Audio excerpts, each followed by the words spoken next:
नमस्कार, रामकृष्ण हरी. माझ्या चॅनल तुमचे स्वागत आहे. माझे नाव लक्ष्मी. आज मी तुमच्यासमोर गणेश पुराण कथासागर घेऊन येत आहे. 40 व 41 अध्याय वाचून दाखवणार आहे. अध्याय 40 संकटनाशक स्तोत्रांचा महिमा. स्वर्गाचे राज्य त्रिपुराच्या हाती गेले हे ब्रह्मदेवाला समजतात ब्रह्मदेव घाबरले. ते कमळामध्ये लपून बसले. विष्णू वैकुंठ सोडून क्षीरसागरात लपून बसले. नंतर त्रिपुराने चंड व प्रचंड असे 2 मानसपुत्र तयार करून एकाला विष्णुलोक व एकाला ब्रह्मलोक अशी राज्य दिली. नंतर त्रिपुर कैलास पर्वताजवळ गेला. आपल्या हाताने कैलास पर्वत गदागदा हलवू लागला. त्या हादऱ्याने पार्वती अत्यंत भयभीत झाली. त्रिपुराच्या या पराक्रमावर श्रीशंकर मात्र खुश झाले. प्रसन्न त्यांनी त्रिपुराला एक वर मागण्यास सांगितला. त्रिपुराने कैलास पर्वतच मागून घेतला. शंकराने कैलास पर्वत त्रिपुराला दिला, पण आपण स्वतः मंदार पर्वतावर निघून गेले. भीमकाय नावाचा त्रिपुर सेनापती पृथ्वीवरील राज्य पाहत होता. तो पृथ्वीवरील सर्व राज्यांपासून खंडणी वसूल करीत होता. पृथ्वीवरील सर्व धर्मकृत्ये त्याने बंद केली. यज्ञकुंडाचा नाश केला. ऋषींचे आश्रम उद्ध्वस्त केले आणि तपाचरण करणाऱ्या मुनींना त्याने बंदिवान केले. स्वाहाकार, स्वधाकार व षष्ठाकार सर्व बंद झाले. कुठेही वेद ऐकू येण्याचे झाले. जिकडे तिकडे राक्षसी राज्य सुरू झाले. पाताळाचे राज्य दिलेले वज्रद्रष्टाने शेष, वासुकी, तक्षक आदी सर्व नागांचा पराभव केला व त्यांच्या देखण्या बायका पळून आणल्या. त्यांच्याजवळची उत्तमोत्तम रत्ने काढून घेऊन ती त्याने त्रिपुराला अर्पण केली. अशा प्रकारे त्रिपुरासर त्रिभुवनाचे राज्य करू लागला. पर्वतराई लपून बसलेला इंद्र व इतर देव त्रिपुराचा वध कसा करता येईल याचा विचार करू लागले. तेव्हा नारद मुनी त्या ठिकाणी आले आणि म्हणाले, देवांनो, त्रिपुराने श्री गणेशाची हजारो वर्षे तपश्चर्या केली, त्यामुळे त्याला एवढे सामर्थ्य प्राप्त झाले आहे. तसे त्याचे मरण भगवान महादेवांच्या हातून होईल असाही त्याला वर लाभलेला आहे.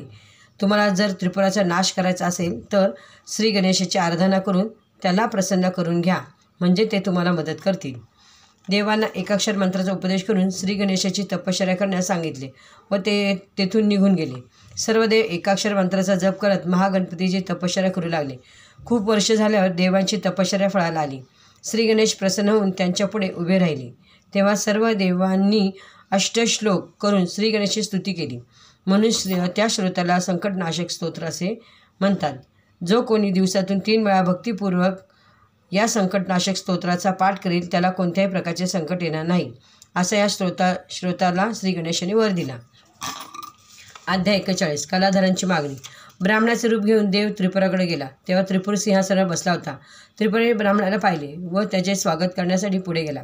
ब्राह्मणाचा हात धरून त्यांनी त्याला उत्तम आसनावर बसवले व त्याला विचारले, देवा, कोण आहेस तू? या ठिकाणी कशासाठी आला आहेस? तुला कोणती विद्या येते ते सांग बरं आधी मला. त्यावर ब्राह्मण म्हणाला, मी एक ब्राह्मण आहे. मला 64 कला अवगत आहेत, म्हणून मला कलाधार म्हणतात. लोककल्याण करण्यासाठी मी 3 लोकात भ्रमण करीत असतो. तुझी कीर्ती ऐकली म्हणून मी इकडे आलो आहे. तुझे वैभव पाहून तर मी खूपच आनंदित झालो आहे. हे ऐकून त्रिपुर म्हणाला, तुझे नाव कलाधार आहे, ठीक आहे. हे ठीक आहे, पण तुला कोणत्या कला येतात? तुझी कला बघून जर मी प्रसन्न झालो तर मी तुला आपले प्राणसुद्धा अर्पण करीन. कलाधार म्हणाला, हे बघ, मी आपल्या सामर्थ्याने तुला चांगल्या प्रकारची 3 विमाने करून देतो. विमानातून तुला क्षणात वाटेल तिथे जाता येईल. तू जी इच्छा मनात धरशील ती इच्छा तुझी पूर्ण होईल. त्या विमानाचा भेद फक्त भगवान शंकरच करू शकतात. जेव्हा भगवान शंकर आपल्या एकाच बाणाने तुझ्या विमानाचा भेद करतील तेव्हा मात्र तुझा नाश तात्काळ होईल. असे बोलून कलाधाराने चांगल्या प्रकारची 3 विमाने तयार केली. विमाने पाहून त्रिपुराला खूपच आनंद झाला. तो म्हणाला, कलाधार, तुझी कला पाहून मी प्रसन्न झालो आहे. तुला काय मागायचे आहे ते मागून घे. कलाधार म्हणाला, त्रिपुरा, मी एकदा कैलासावर गेलो होतो. त्या ठिकाणी चिंतामणी नावाची श्री गणेशाची मूर्ती पाहिली. ती मूर्ती मला फार आवडली. ती फक्त मला आणून दे.